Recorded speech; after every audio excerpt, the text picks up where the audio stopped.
Imagine a world where the wealth of nations is measured not by gold or silver, but by the productivity and commerce of its people. A world where human morality is guided not just by rules, but by empathy and mutual understanding. These revolutionary ideas came from one man, Adam Smith, the father of modern economics and a philosopher whose works continue to shape our understanding of society, markets, and human behavior. Who was Adam Smith?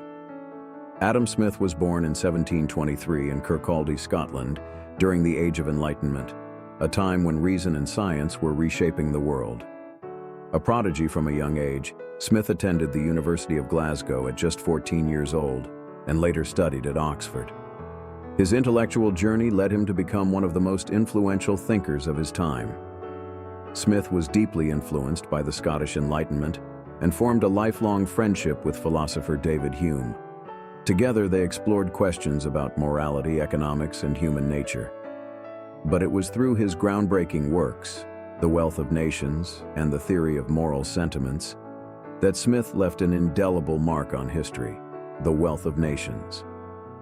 Published in 1776, an inquiry into the nature and causes of the wealth of nations, commonly known as The Wealth of Nations, is considered the Bible of capitalism. In this monumental work, Smith sought to answer a fundamental question: what makes nations wealthy? Smith argued that wealth is not derived from gold or silver, but from productivity and trade. He introduced the concept of the division of labor, using the example of a pin factory.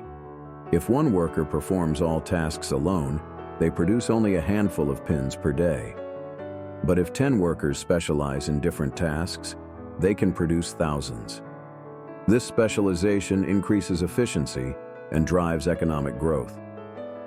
Smith also championed Laissez-Faire economics, the idea that markets function best when left free from government interference.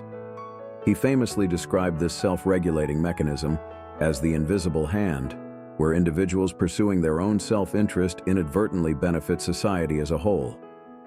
Critiquing mercantilism, the dominant economic system of his time, Smith argued that restricting imports and hoarding gold stifled growth.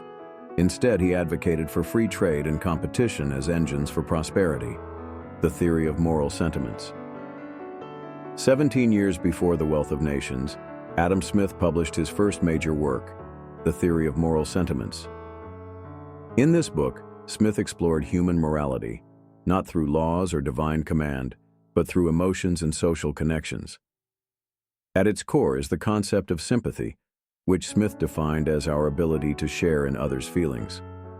He argued that humans are naturally social beings who seek approval from their peers. This desire for mutual understanding leads us to behave ethically. Smith introduced the idea of the impartial spectator, an imaginary observer within us who judges our actions as if from an objective standpoint.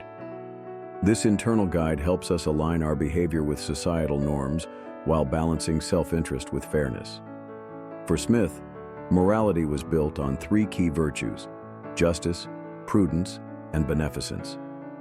Justice prevents harm, prudence ensures wise decisions, and beneficence inspires kindness beyond obligation. Together, these virtues create harmony within society. 5 quotes by Adam Smith. 1. It is not from the benevolence of the butcher, the brewer, or the baker that we expect our dinner, but from their regard to their own interest. This quote highlights how self-interest drives economic activity while benefiting society. 2.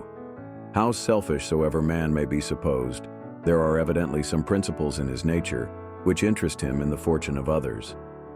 Here, Smith emphasizes humanity's capacity for empathy despite self-interest. 3. The division of labor is the greatest improvement in the productive powers of labor. This quote is a cornerstone idea explaining how specialization fuels economic growth. 4. Man naturally desires not only to be loved but to be lovely. This reflects our innate need for both social approval and moral worth. 5. In every part of the universe we observe means adjusted with the nicest artifice to ends which they are intended to produce. Smith marvels at nature's orderliness, a metaphor for economic systems.